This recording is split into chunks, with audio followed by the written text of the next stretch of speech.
passons maintenant au traditionnel quiz du cours, où il est question de faire un quiz sur une espèce de bilan de toutes les propriétés qu'on a vues pour voir si on les a à peu près assimilées. Donc pour me forcer à bien lire la question, là au moins j'ai imprimé le truc, je l'ai sous les yeux, là, pas de problème. Donc dans ce quiz, E est un K-espace vectoriel de dimension n, un entier naturel non nul, et F est un sous-espace vectoriel de E, c'est dit. Soit F constitué des vecteurs F1, Fp, une famille de vecteurs de E, donc une famille de P vecteurs de E. Si P est strictement plus petit que N, alors la famille est libre. Bon, c'est complètement faux. C'est complètement faux, puisque si je prends la famille qui est constituée de P fois le vecteur nul, elle a bien P vecteurs, mais elle n'est pas libre, parce que dès que le vecteur nul est dans la famille, ça ne marche pas. On est dans les mêmes conditions, avec cette fois-ci P strictement plus grand que N. Est-ce que la famille est alors génératrice de E? Je dirais que c'est aussi complètement faux, et je prends le même contre-exemple. Si je prends le vecteur nul à chaque fois, l'espace vectoriel engendré par les vecteurs qui sont juste réduits au vecteur nul, c'est le singleton vecteur nul, et on est loin d'avoir une famille génératrice de E, puisque l'espace vectoriel E est de dimension supérieure ou égale à 1. Donc on est sûr que ça ne fonctionne pas. Ensuite, toute base de E est génératrice de F. Donc si je prends une base qui engendre l'espace vectoriel en entier, est-ce que ça engendre les sous-espaces vectoriels? Eh bien, la réponse est toujours faux. Ça, c'est une faute classique des étudiants de penser que si on a une base sur le gros, alors ça va, j'aurai la propriété héréditaire sur les petits. Ça, c'est ne pas bien connaître la définition d'une famille génératrice. Déjà, une famille qui est génératrice de F, par définition, elle vérifie vecte de cette famille est égal à F. Alors là, déjà, vecte d'une base de E, ça va être E. Hein. Donc déjà, c'est complètement contradictoire avec cette définition. Et pour bien le comprendre, il faut bien comprendre que quand on prend une famille génératrice de F, elle est constituée uniquement de vecteurs de F. Donc vous allez voir, je vais prendre un exemple très très simple pour illustrer le fait que cette proposition elle est complètement fausse. Si on se place par exemple dans un ensemble qu'on connaît bien, dans R2, hein, c'est l'ensemble, l'espace vectoriel naturel dans lequel on a travaillé au collège, hein, le plan. Je vais prendre un espace vectoriel qui est très très simple, je vais prendre simplement la droite vectorielle qui est engendrée par la première bisectrice. Donc je vais prendre la droite vectorielle qui est engendrée par la première bisectrice, y est égal à x. C'est comme ça que vous l'écririez. De façon vectorielle, c'est la droite, c'est l'espace vectoriel qui est engendré par le vecteur de coordonnées 1, 1. Là, vous voyez bien qu'une base de cet espace vectoriel est donnée par le vecteur 1, 1, ou tout vecteur non nul qui lui est collinéaire. Donc, comme ici, on a affaire à une droite vectorielle, les bases, elles auront toutes la même tête. Une base sera formée d'un seul vecteur, un vecteur de la forme alpha, alpha, où alpha est différent de 0. Donc là, la propriété que j'ai énoncée, si elle était vraie, elle nous dirait que la base canonique E1, E2 serait une base de l'espace vectoriel qui est là. C'est pas possible, déjà ces deux vecteurs-là, il n'y en a aucun qui est dans cet espace vectoriel. Donc on voit tout de suite que cette propriété, elle est ridicule, même si c'est une faute assez courante des étudiants, il ne faut évidemment pas la commettre. Hein. Bon, pour l'instant, c'est carton plein sur faux. La famille 1i, i plus 1 est une famille génératrice de C vue comme R espace vectoriel. Alors là, la réponse est oui, puisque la famille 1i, elle est génératrice de C, vue comme R espace vectoriel, et on a vu qu'en ajoutant des vecteurs de l'ensemble, bien sûr, en ajoutant des vecteurs de l'ensemble à une famille génératrice, la famille, elle est encore génératrice. Donc cette propriété, elle est vraie. Elle est d'ailleurs vraie si on voit C comme un C espace vectoriel, puisque dans ce cas-là, 1 est une famille génératrice. Donc en ajoutant des vecteurs de C, on récupérerait encore une famille génératrice. Toute base de R3 est à degré échelonné. Alors nous, ce qu'on sait, c'est qu'une famille à degré échelonné est une famille libre. Voilà, ça c'est ce qu'on sait. Et là, on est en train de dire une base de R3 est à degré échelonné. Non, ça me paraît grossièrement faux. Je le prouve. Si je prends la base canonique, par exemple, qui est à degré échelonné, et que je lui rajoute le polynôme x cube ici, c'est-à-dire si je prends la famille x cube plus x, x cube plus 1, pardon, x cube plus x cube plus x carré, et puis le dernier, je le laisse en x cube. Là, j'ai une famille qui est composée, a priori, de 4 vecteurs. La dimension de R4, c'est 4, donc cette famille est une base de R4. Si et seulement si, elle est libre. Ben, moi, elle me paraît très très libre, cette famille. Pourquoi? Parce que si je prends une combinaison linéaire nulle, alors le premier, je vais l'appeler P0, le deuxième, je vais l'appeler P1, puis P2, puis P3. Si je prends une combinaison linéaire nulle de ces 4 vecteurs,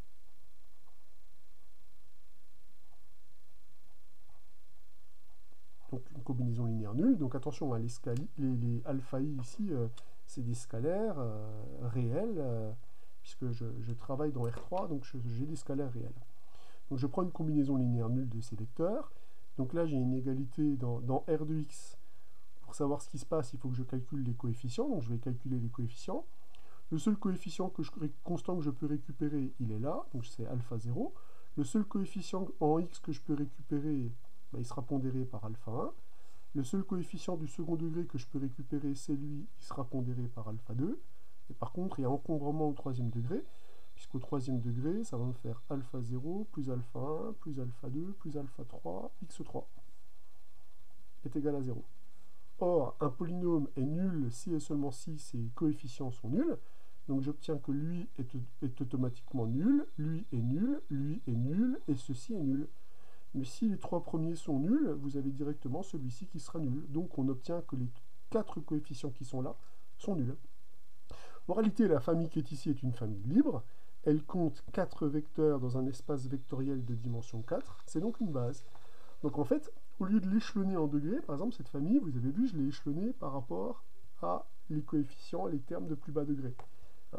Bon, si j'ai un exemple comme ça, on pourrait en construire évidemment des milliards. Donc toute base est à degré échelonné, c'est complètement faux, on vient d'en voir un contre-exemple. Alors ensuite, on a vecte de sinus hyperbolique et cosinus hyperbolique est égal à vecte de sinus hyperbolique, cosinus hyperbolique, exponentielle, et la fonction qui est x associée exponentielle de moins x. Alors, est-ce que c'est vrai ou est-ce que c'est faux, ça? Ben, moi je dirais que c'est vrai. C'est vrai, puisque ce vecteur-là, comme je peux l'écrire comme combinaison linéaire de ces deux-là, c'est par exemple la différence entre cosinus hyperbolique et sinus hyperbolique. Je peux le supprimer de la famille génératrice. Comme lui, c'est la somme de ces deux-là, ben, je peux le supprimer de la famille génératrice. Il me restera donc une famille génératrice avec ces deux vecteurs. Et celle-là, je ne peux pas la réduire, puisque la famille que j'obtiens est une famille libre. Donc cette propriété est vraie. Toute famille A se réduisant à un seul vecteur peut se compléter en une base de... Alors ça fait référence au théorème de la base incomplète. Toute famille libre peut être complétée en une base de... Donc la question, c'est est-ce que la famille qui est réduite au vecteur A est libre? Eh bien, une famille qui est réduite à un vecteur est libre si et seulement si ce vecteur n'est pas nul. Donc on obtient une contradiction directe en prenant pour le vecteur A le vecteur nul. Donc c'est faux. Si on avait supposé ici en plus que le vecteur A n'était pas le vecteur nul, alors la propriété était vraie. Mais là, si c'était le cas, elle est fausse. En dimension n, toute famille formée de n vecteurs est une base. Bah non, je prends le vecteur nul partout, c'est pas une base, c'est faux. En dimension n, toute famille formée de n vecteurs est libre. Pareil, je prends le vecteur nul partout, c'est faux. Pour être une base, il faut qu'il y ait un vecteur, oui, mais c'est clairement pas suffisant, on l'a vu. Il faut être libre ou générateur en plus. Si une famille est génératrice de E, alors son cardinal est supérieur ou égal à n. Et oui, ça c'est vrai, puisqu'on a vu que le nombre de vecteurs d'une famille est toujours, enfin de vecteurs d'une famille génératrice est toujours plus grand que le cardinal d'une famille libre, donc que le cardinal d'une base. C'était le résultat du lemme de Steinitz. Donc cette propriété, elle est manifestement vraie. Voilà pour ce quiz. Alors après avoir regardé, étudié les familles qui étaient quelque part l'ADN des espaces vectoriels, les bases, et les avoir caractérisées en dimension finie, on va passer maintenant aux sous-espaces vectoriels. Une question qui semble assez naturelle, c'est quand je suis dans un espace vectoriel de dimension finie, est-ce qu'un sous-espace vectoriel est lui-même de dimension finie? C'est la première question. Et si oui, qu'est-ce que je peux dire de sa dimension? Alors le sens géométrique qu'on a en dimension 2, en dimension 3, nous permettrait de dire que ouais, ça a l'air quand même d'être de dimension finie, hein. En tout cas, tous les exemples qu'on a vus étaient de dimension finie, et la dimension a l'air d'être plus petite. Donc, on a envie de répondre oui à cette question. Les sous-espaces vectoriels sont de dimension finie.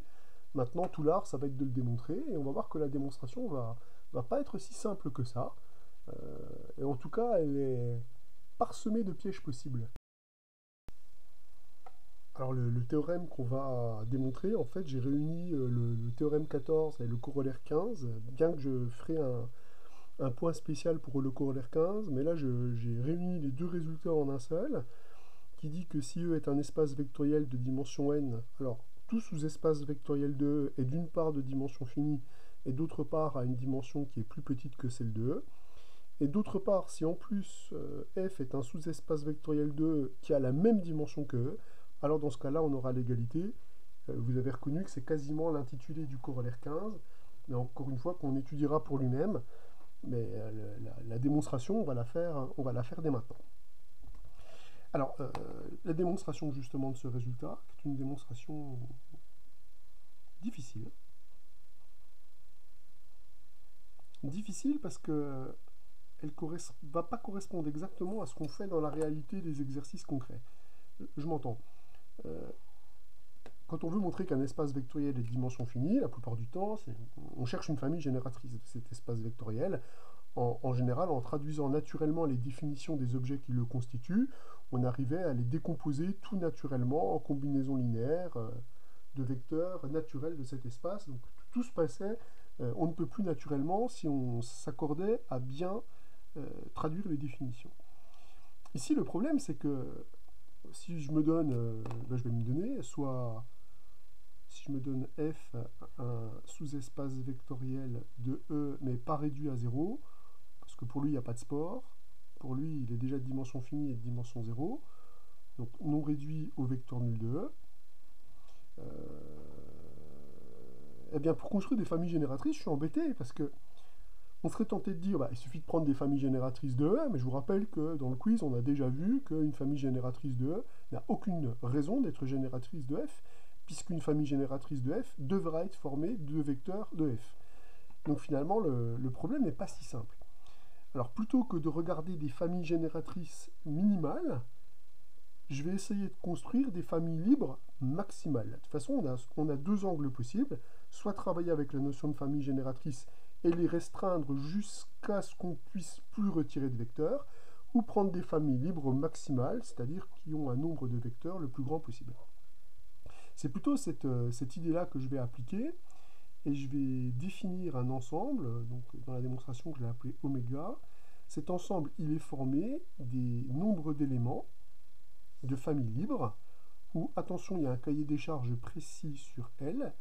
L est déjà une famille libre, mais attention, formée de vecteurs de F uniquement. Donc formée de vecteurs de F. Alors qu'est-ce que je peux espérer avec l'ensemble oméga?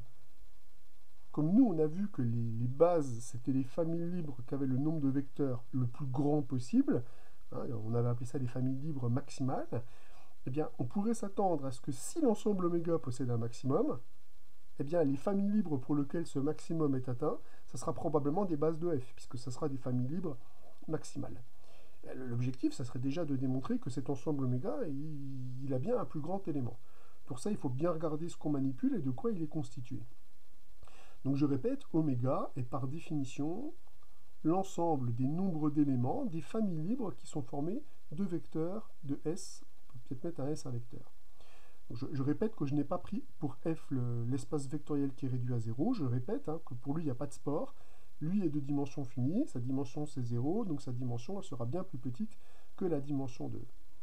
Donc déjà, première chose, je peux dire que oméga est inclus dans l'ensemble des entiers naturels, puisque le nombre de vecteurs d'une famille, c'est forcément un entier naturel, par définition.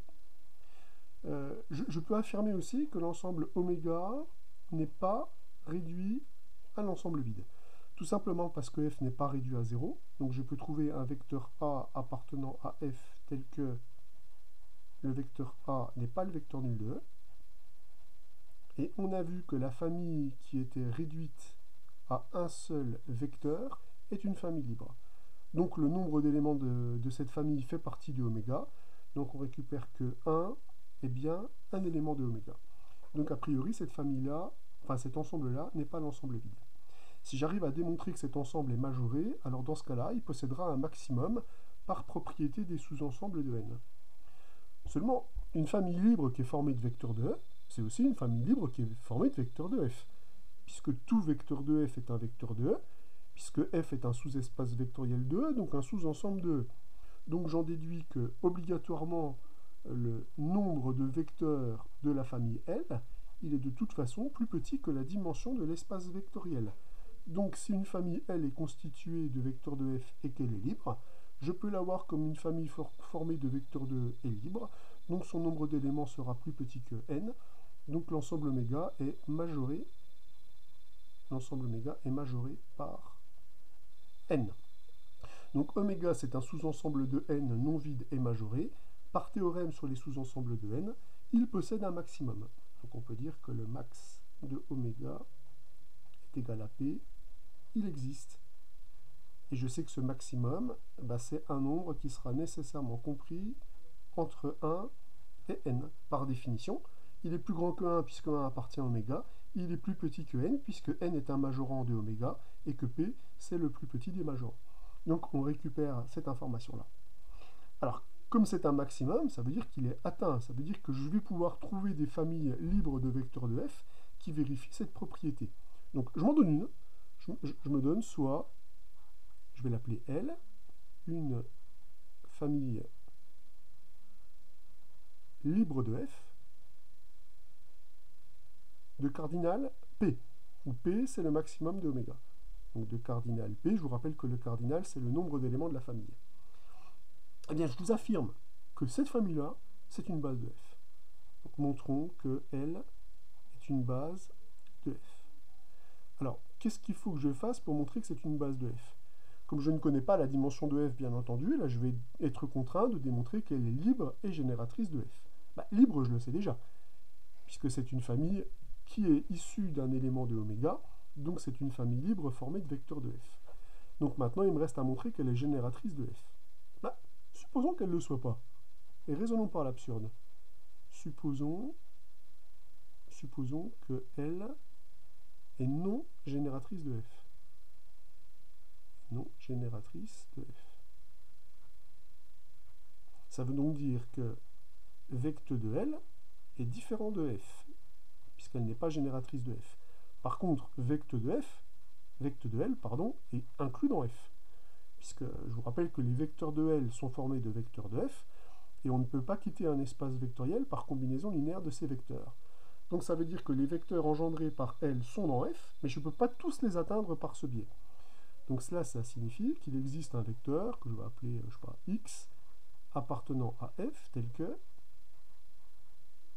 que le vecteur x n'appartient pas à l'espace vectoriel engendré par L.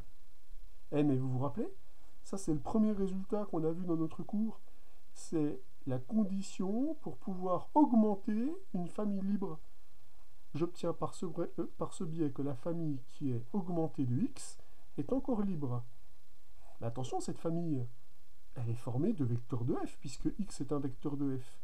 Donc je viens de construire une famille libre formée de vecteurs de f, qui a comme nombre d'éléments p plus 1 strictement plus grand que p.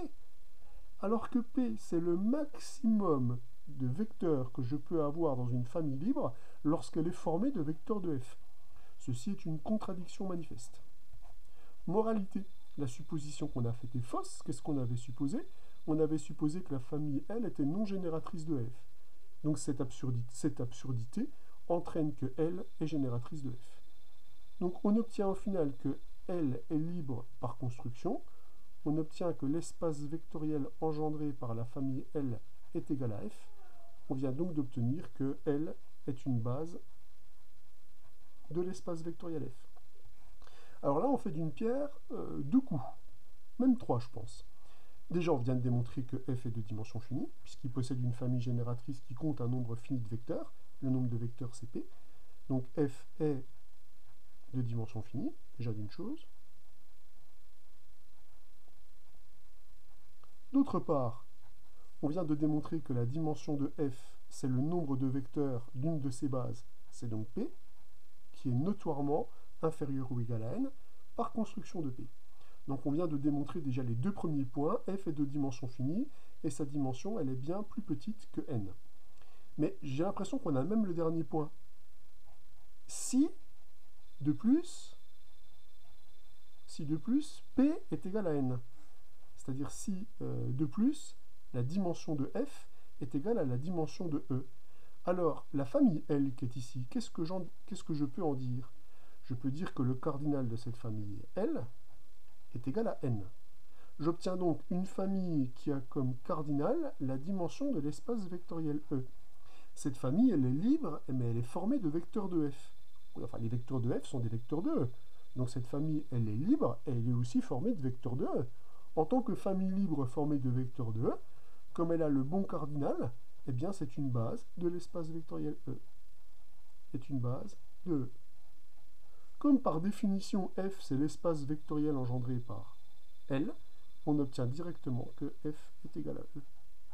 Donc, comme prévu, on a fait d'une pierre trois coups. On a démontré d'une part que f est de dimension finie, d'autre part que sa dimension est plus petite que E, et en dernier point, que si la dimension de f est égale à la dimension de E, alors f, c'est E. Alors je cite quand même le corollaire 15, je le démontre en même temps que je le cite, et surtout on va le débriefer ce théorème, parce que c'est vachement important de débriefer les théorèmes. Je prends un cas espace vectoriel de dimension finie, E, et je prends deux sous-espaces vectoriels de E. Alors déjà, j'ai l'assurance, de par le théorème qu'on vient de démontrer, qui sont eux-mêmes de dimension finie. Donc ça, c'est le premier point. Le corollaire dit, si j'ai l'inclusion de f dans G et la dimension de f qui est égale à la dimension de G, alors j'ai f qui est égal à G. Est-ce que c'est vrai, ça? Alors oui, c'est vrai, puisque f étant inclus dans G, f est de facto un sous-espace vectoriel de G. Or, on a vu que si un sous-espace vectoriel de G avait la même dimension que G dans le théorème précédent, alors il était égal à l'espace vectoriel qui le contenait. Donc on aura directement que f est égal à G. Alors, évidemment, j'en vois tout de suite qui vont m'écrire un mail rageur en disant « Enfin, la réciproque est vraie ». Oui, la réciproque est vraie. Si f est égal à G, j'ai évidemment l'inclusion et l'égalité des dimensions. Mais la réciproque n'a pas d'intérêt particulier. On sait bien que quand deux espaces vectoriels sont égaux, ils ont la même dimension. On sait bien que si f est égal à G, ben f est inclus dans G, puisque même G est inclus dans f. Je n'ai cité cette implication-là parce qu'il n'y a que celle-là qui va nous intéresser dans la pratique. Il n'y a que celle-là qui est très intéressante. Pourquoi? Parce que je vous rappelle que jusqu'à présent, quand on avait à montrer une égalité d'ensemble, on avait systématiquement raisonné par double inclusion, où on avait mené des raisonnements par équivalence pour montrer la double inclusion, justement, puisque l'inclusion dans ce sens-là donnait l'inclusion directe, et les implications dans ce sens-là donnaient l'inclusion réciproque. Donc on a fait de toute façon des raisonnements par double inclusion. Alors que là, ça nous ouvre une autre voie. Ça nous ouvre la voie suivante, c'est que si je suis en dimension finie, si j'ai deux sous-espaces vectoriels qui ont la même dimension, si j'ai une inclusion, j'ai l'égalité. L'inclusion donne l'égalité si j'ai la même dimension. Alors ça, on commence par avoir le sourire là, parce que rappelez-vous, quand on avait démontré les égalités entre espaces vectoriels, on avait vu que dans quasiment tous les cas, il y avait une inclusion qui était simple, quasiment universelle. Et l'autre, il fallait batailler. Eh bien, en dimension finie, on va éviter la bataille, en fait. Puisque si on a l'inclusion universelle et si on a égalité des dimensions, alors dans ce cas-là, on aura égalité des espaces vectoriels directement. Donc ça ouvre un champ intéressant, un point méthode intéressant. On va maintenant améliorer l'égalité d'ensemble, quand c'est possible, c'est-à-dire quand on est dans des espaces vectoriels de dimension finie. Donc on va construire un point méthode qu'on mettra en application immédiatement. Alors pour ce point méthode, je divise ça en deux catégories. Et la catégorie où on a des renseignements sur la dimension de f et la dimension de g, c'est-à-dire soit on sait déjà nativement que les deux sont de même dimension, soit on sait le démontrer. Pour moi c'est pareil, hein. Quand je dis on sait, ça veut dire soit on l'a par hypothèse, ou on est capable de le démontrer parce que c'est pas très très compliqué. Donc si on sait qu'on a cette égalité entre les dimensions, alors cette inclusion est équivalente à cette inclusion, est équivalente à l'égalité. Ça vous rappelle pas ce qu'on avait fait pour les familles libres et bases, ou génératrices et bases? C'est un peu le même genre d'idée. C'est que l'une des propriétés entraîne l'autre si on a l'égalité des dimensions. Par contre, si on ne peut pas avoir d'informations sur les dimensions, alors ça veut dire quoi? Soit c'est qu'on n'est pas capable techniquement de calculer la dimension de l'espace vectoriel, d'une part, soit on est en dimension infinie, et dans ce cas-là, bah, les dimensions, la question ne se pose pas, puisque ce résultat est simplement valable en dimension finie. Et dans ce cas-là, on raisonne par double inclusion, c'est-à-dire qu'il n'y a rien de changé sous le soleil. Mais une porte s'est ouverte.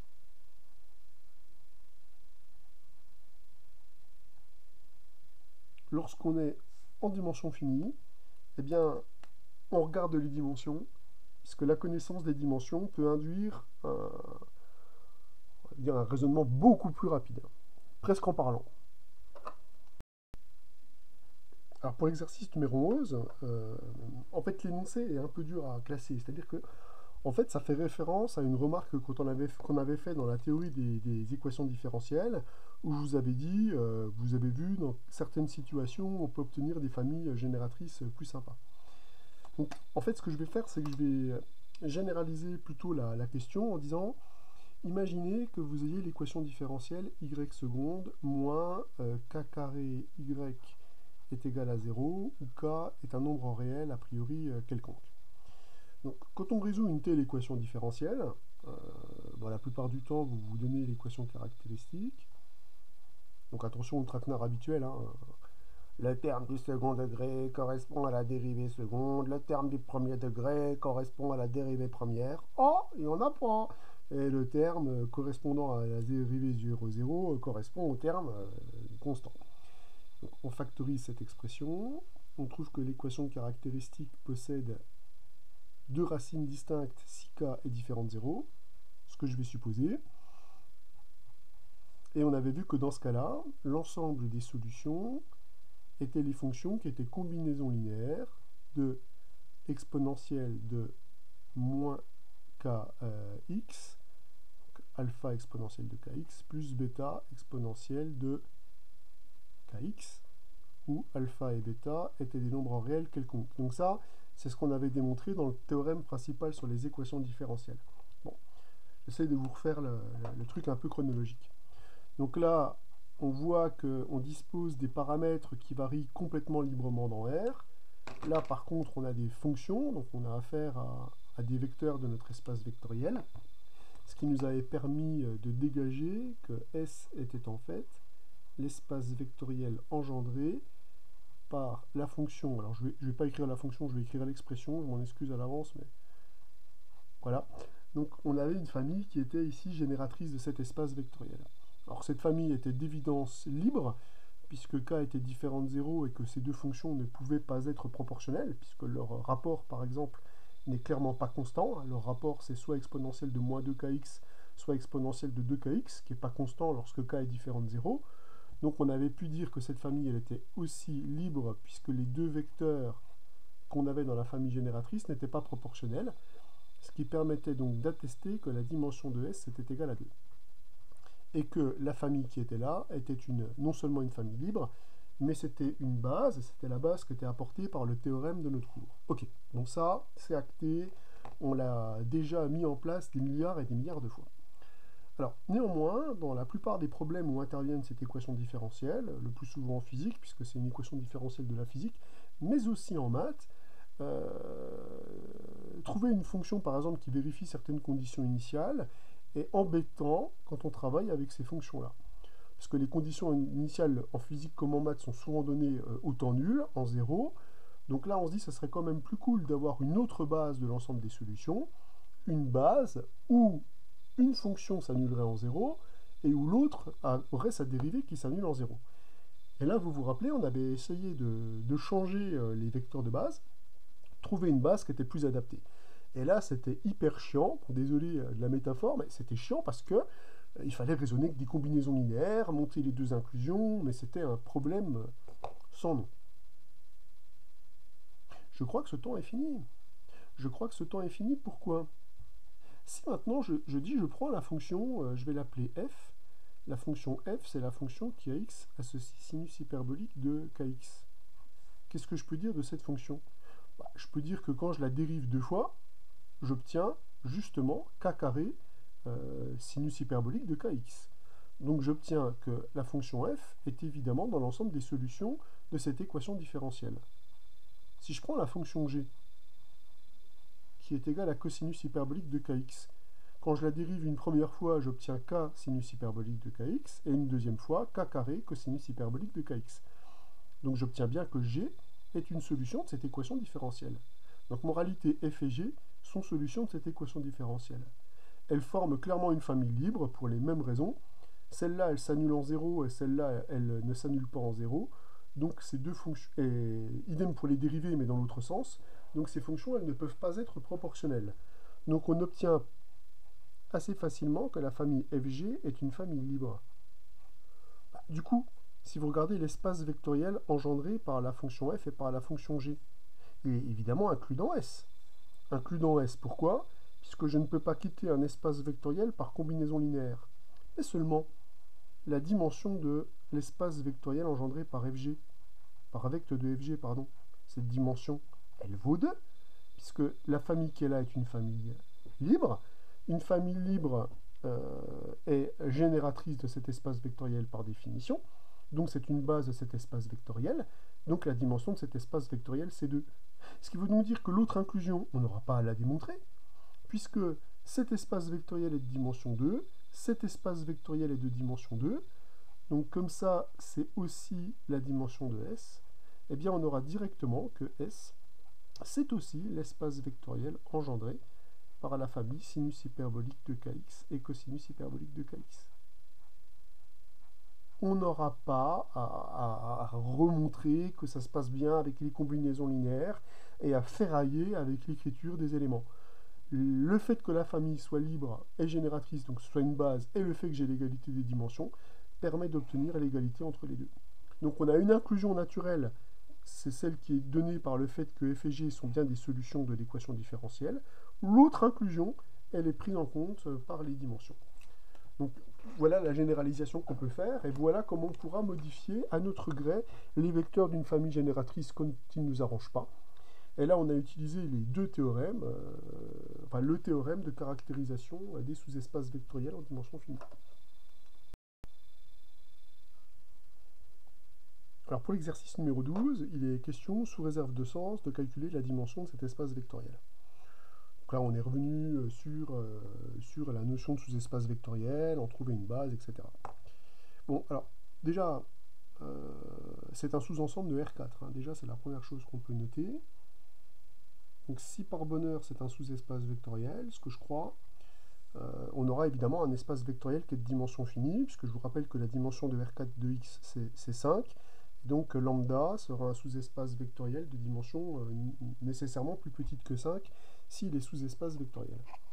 Alors l'objectif c'est de faire d'une pierre plusieurs coups, dans le sens où j'aimerais montrer que je suis sous-espace vectoriel, et si possible trouver une famille génératrice naturelle, et si j'ai une famille génératrice naturelle, elle sera probablement libre, et j'aurai probablement une base, et j'aurai probablement la dimension. On sait en général que tout est hyper vertueux dans ce genre de situation. Bon, alors ce que je vais faire, c'est que je vais faire un raisonnement où je ne réfléchis pas. Hein, vous êtes prêts? Je prends... Enfin, je réfléchis pas, mais je fais pas n'importe quoi non plus. Hein. Je prends un polynôme de R4 de x, puisque je dois prendre un polynôme qui vérifie les attributs de lambda, et je regarde à quelles conditions il vérifie la contrainte, c'est-à-dire à quelles conditions il est dans lambda. Donc ce polynôme de R4 de x appartient à lambda, à la condition nécessaire et suffisante que P de 0 est égal à P de 1 est égal à P de 2. Alors pour pouvoir traduire les contraintes sur les coefficients, il faut que j'écrive mon polynôme P comme un polynôme de R4 de x. Donc un polynôme de R4 de x, il se décompose naturellement dans la base canonique sous cette forme-là, puisque c'est un polynôme de degré inférieur ou égal à 4, donc il s'écrit sous cette forme-là. Alors on va traduire quelque part les égalités qu'on obtient, les équations qu'on obtient en écrivant ces relations-là. Donc quand on sait quand on a des doubles égalités, il y a le connecteur et qui est en jeu, c'est des conjonctions. Alors je vais déjà écrire que P de 2 va être égal à P de 0 et que P de 1 est aussi égal à P de 0, puisque si j'ai ces deux égalités, j'ai l'égalité des 3, et je préfère avoir l'égalité avec le terme qui est le plus simple. Effectivement, P de 0, c'est A0, donc je vais récupérer que A0 va être égal à P de 1. P de 1, bah, c'est la somme.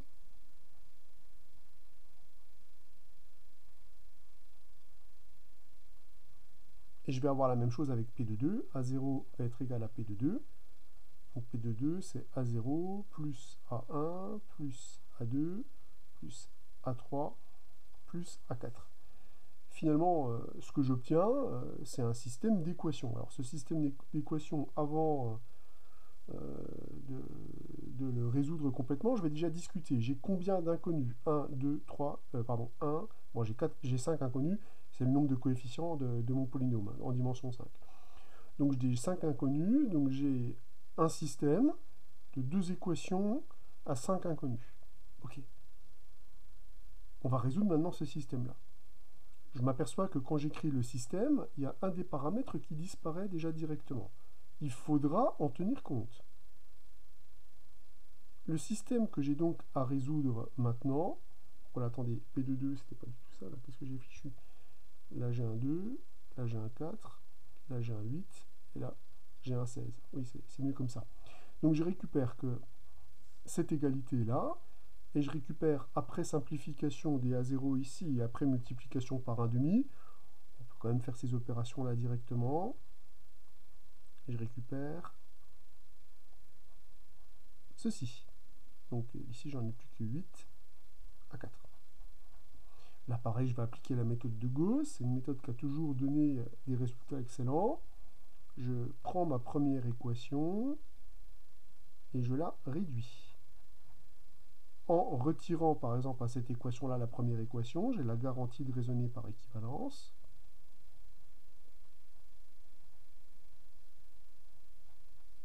Et ensuite, je tue le terme qui est là. Là, j'applique la méthode de Gauss hyper proprement. Donc là, on va récupérer A1 en faisant la différence entre les deux, moins 2 à 3 moins 7 à 4 est égal à 0. Et là, je récupère A2 plus 3 à 3 plus 8 à 4 est égal à 0. Donc là, si vous regardez bien ce que donne la théorie des équations, on avait un système de 2 équations à 5 inconnus. On vient de montrer que le système est de rang 2, puisque j'ai a priori 2 pivots. Donc le rang ici, c'est 2. Donc a priori, je vais avoir 2 inconnues principales. C'est ce que dit le cours, hein. Moi, j'aime bien quand on applique le cours. Ça évite d'écrire des conneries. Pardon, des bêtises. Non, des conneries. 2 inconnus. Et donc, les autres, c'est des paramètres. Donc, comme j'avais 5 inconnus en tout, je vais donc avoir 3 paramètres. C'est important d'appliquer le cours parce que vous voyez bien ici qu'il y a un paramètre qui n'apparaît pas, qui a disparu tout de suite. Mais ça reste un paramètre puisque le rang du système c'est 2 et que les inconnues principales, ce sont celles qui sont associées au pivot. Moralité, le système est donc entièrement résolu en exprimant les inconnues principales en fonction des paramètres.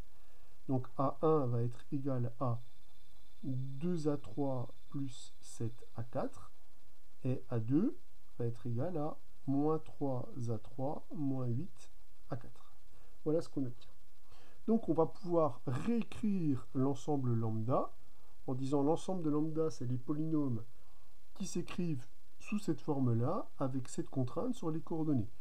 Donc c'est les polynômes de la forme A0, qui est un paramètre, je ne le change pas, plus A1, lui, il s'écrit comme ça en fonction des paramètres. Donc 2A3 plus 7, et non, ça c'est un, voilà, 7A4X, plus A2 qui s'écrit comme ça en fonction des paramètres, moins 3A3 moins 8A4 x carré, plus, lui je ne le touche pas, c'est un paramètre, le dernier non plus, c'est un paramètre, avec A0, A3, A4 qui vivent librement dans R.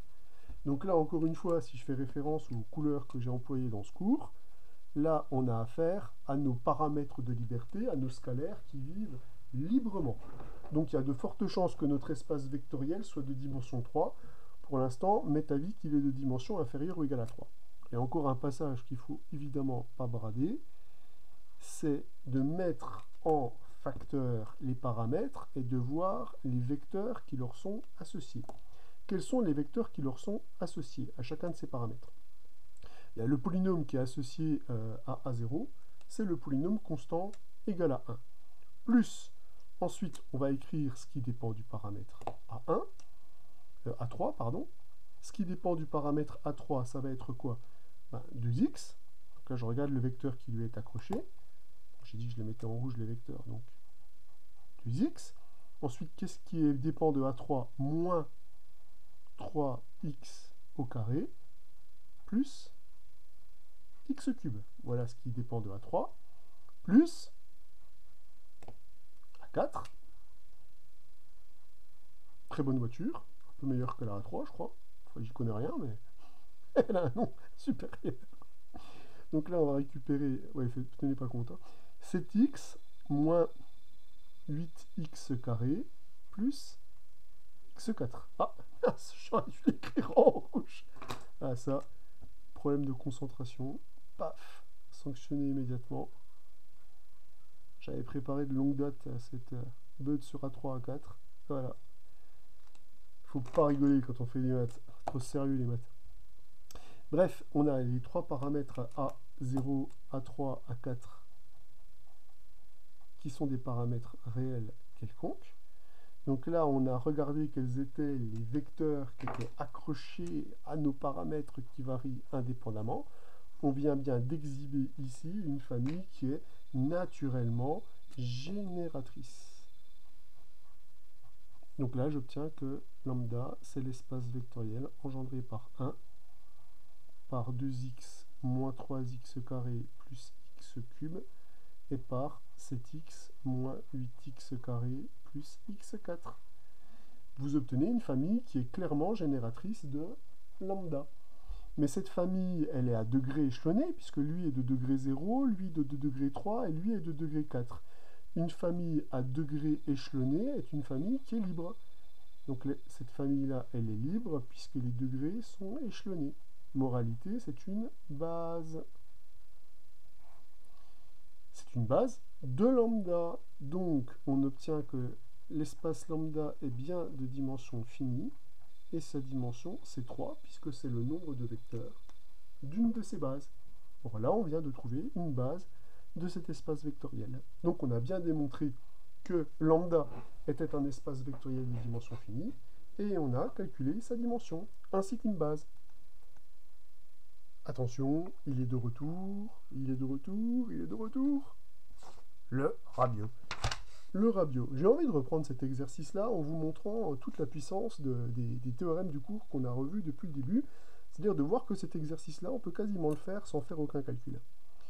Donc je vous rappelle que l'objectif est de calculer la dimension de cet espace vectoriel et d'en trouver une base naturellement. Ce qu'on a fait, vous allez me dire, c'était on ne peut plus naturel, puisqu'on a fait ce qu'on fait habituellement. On a dit que de toute façon, on n'avait pas le choix pour obtenir une famille génératrice de cet espace vectoriel. On devait prendre un polynôme de R4 de x, puisque lambda est un sous-ensemble de R4 de x, et on devait regarder à quelles conditions nécessaires et suffisantes P était dans lambda. Qu'est-ce que vous voulez améliorer à ça? Il n'y a rien à améliorer. Non, vous avez raison. Jusque-là, pour moi, il n'y a rien à améliorer. C'est le procédé pour chercher une famille génératrice simple. Par contre, pour traduire ça, qu'est-ce que j'avais fait? J'avais dit, bon, bah, pour pouvoir traduire ces égalités et voir des contraintes sur les paramètres, je m'étais donné une base de R4 de x, et j'avais naturellement décomposé ces vecteurs dans cette base pour voir les contraintes qui pèsent sur ces 5 coordonnées. C'est là qu'on peut agir. C'est que j'ai pris comme ça, autoritairement, la base canonique. Mais est-ce que la base canonique était finalement la meilleure base pour pouvoir résoudre cet exercice? Cet exercice, on voit qu'il fait référence à 0, 1, 2. On a peut-être intérêt à travailler dans une base plus sympathique. Une base où 0 est souvent racine, 1 est souvent racine, 2 est souvent racine. Regardez comment je vais procéder. Je vais déjà prendre les vecteurs x, x-1, x, x-2 et x-1, x-2. Ces vecteurs-là, vous avez vu qu'ils sont sympas dans le sens où 0 est racine des deux premiers, 1 est racine des deux extrémités, et 2 est racine des deux derniers. Cette famille-là, elle est automatiquement libre. Pourquoi? Alors, elle n'est pas à degré échelonné, hein, ils sont tous de degré 2. Mais cette famille est libre, pourquoi? Parce que si je prends alpha 1 fois lui, plus alpha 2 fois lui, plus alpha 3 fois lui, nul, c'est les égale au polynôme nul. En évaluant en 0, j'obtiens directement que alpha 3 est nul, puisque 0 est racine des deux premiers. En évaluant en 1, j'obtiens que alpha 2 est nul, puisque 1 est racine des deux extrémités. Et en prenant x égale 2, j'obtiens que alpha 1 est nul, puisque 2 est racine des deux derniers. Donc j'obtiens directement que cette famille, elle est libre. Vous voyez, on peut même le faire oralement. Attendez, elle est libre, elle est formée de polynômes de R2 de x. R2 de x est un espace de dimension 3. J'ai 3 vecteurs qui forment une famille libre dans cet espace vectoriel de dimension 3. C'est une base. Donc ça engendre en plus R2 de x. Donc on vient de démontrer, vous avez vu, sans l'ombre d'un calcul, que cette famille, c'est une base de R2 de x. Maintenant, moi je veux une base de R4 de x pour pouvoir traduire simplement les contraintes qui sont ici, avec 0, 1, 2, un maximum comme racine, quoi. On continue. Pour augmenter une famille libre, qu'est-ce qu'il suffit de faire? Il suffit de prendre un vecteur qui n'est pas dans cet espace vectoriel-là, donc pas dans R2 de x. Je fais monter en degrés. Je prends le polynôme 1, x-1, x-2. Ce polynôme-là, il est de degré 3, donc il n'appartient pas à cet espace vectoriel-là. Donc en l'ajoutant à cette famille, j'obtiens une famille qui est libre. Attendez, là, en rajoutant ce vecteur, j'obtiens cette fois-ci 4 vecteurs dans R3 de x qui est de dimension 4. Comme cette famille est libre, c'est une base de R3 de x. Donc là, j'obtiens une base de R3 de x. Et pour obtenir une base de R4, je continue à monter en degrés. Je prends par exemple lui, pour être sûr que 0, 1 et 2 seront toujours racines. Moralité, qu'est-ce que je viens de construire? Je viens de construire une base P0, P1, P2, P3, P4, base de R4 de x. Plutôt que de décomposer mes polynômes dans la base canonique, je vais plutôt décomposer mon polynôme P dans cette base-là. Donc je vais l'écrire alpha 0, P0, plus alpha 1, P1, plus alpha 2, P2, plus alpha 3, P3, plus alpha 4, P4. Et je vais regarder ce que donnent les contraintes qui sont ici. On va voir qu'elles vont se traduire beaucoup plus simplement. Effectivement, parce que par exemple, P2, c'est quoi? P2, 0 est racine de P1, 2 est racine de P1, de P2, de P3, de P4. Donc en fait, tous ces termes-là vont être nuls. Il va juste me rester donc P2 de 2. Ici, va être égal à quoi? Va être simplement ce polynôme-là évalué en 2. Donc ça va simplement faire 2 alpha 0. Pas mal. P1, c'est quoi? 1 est racine de lui, de lui, de lui, de lui. Donc il ne me reste plus que alpha 1 multiplié par ce polynôme qui est évalué en 1. Or ce polynôme évalué en 1, il vaut moins 1. Donc là j'obtiens que P1 c'est moins alpha 1. Et en fait, enfin P0 c'est qui? 0 est racine de tous les polynômes sauf le polynôme qui est là. Donc moralité, il va juste me rester alpha 2 multiplié par P2 évalué en 0. P2 évalué en 0 c'est 2. Donc on va récupérer donc 2 alpha 2. Conclusion, comme me donnent les contraintes là, la contrainte P de 2 est égale à P de 0. Ça va me donner directement que alpha 0 est égal à alpha 2. Et la contrainte qui est sur P de 1 et P de 0 va me donner quoi? Cette contrainte-là va me donner, par exemple, que alpha 1 est égal à moins 2 alpha 2. Le système, il est déjà directement résolu. Je viens d'exhiber deux inconnues principales, alpha 0 et alpha 1. Les paramètres seront quant à eux alpha 2, alpha 3, alpha 4. Moralité, je viens de montrer que lambda, c'est quoi? Eh bien, c'est l'ensemble des polynômes qui s'écrivent comme ça avec ces contraintes sur alpha 0 et alpha 1. Ça va donc être l'ensemble des alpha 2 facteur 2. Alors alpha 2 ici va se retrouver dans P0, ici. Là, je vais avoir moins 2 alpha 2 plus alpha 2. Donc alpha 2, il va être facteur de P0, moins 2P1 plus P2, voilà le premier facteur, plus alpha 3, lui, il va être facteur de P3, lui, ça ne change pas. Et alpha 4, lui, va être facteur de P4, ça ne change pas. Alpha 3, alpha 4, alpha 2 sont des paramètres réels quelconques. On vient donc, si j'utilise le code couleur habituel, ça c'est les scalaires qui varient complètement librement, et ça c'est les vecteurs qui leur sont accrochés. On vient donc de démontrer que si j'appelle le polynôme qui est là, si j'appelle ce polynôme-là Q, on vient de démontrer que lambda, c'est l'espace vectoriel engendré par le polynôme Q, P3, P4. On vient donc de démontrer que lambda est de dimension finie et que sa dimension elle est plus petite que le nombre de vecteurs de la famille génératrice qu'on a exhibé, donc sa dimension est plus petite que 3. Mais cette famille génératrice elle est formée de polynômes non nuls, puisque là j'additionne, enfin là vous pouvez vérifier que ce polynôme là il est effectivement non nul, il suffit de l'évaluer en 3 par exemple pour constater qu'il ne s'annule pas. Donc ce polynôme là et ce polynôme là sont des polynômes non nuls. Lui est de degré inférieur ou égal à 2, lui est de degré 3, lui est de degré 4. Elle est donc échelonnée en degrés, cette famille. Donc on obtient que cette famille Q0, Q1, Q2, Q, P3, P4 est une famille qui est libre, puisqu'elle est en degrés échelonnés. Moralité, j'ai une famille qui est génératrice de lambda et qui est libre puisqu'en degrés échelonnés. On obtient donc que c'est une base de lambda. Et par ce fait, la dimension de lambda est égale à 3. Vous avez vu la différence?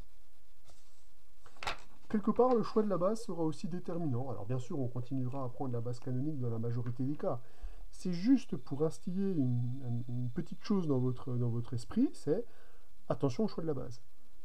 La base canonique, elle n'est pas adaptée pour tous les problèmes. Là, on voit que cette base, elle est bien mieux adaptée aux problèmes, puisque le système qu'on récupère se résout tout seul. On n'a plus à résoudre le système. Donc, il y aura un paramètre auquel il faudra penser dans les exercices, c'est est-ce qu'on n'a pas une bonne base pour résoudre le problème donné?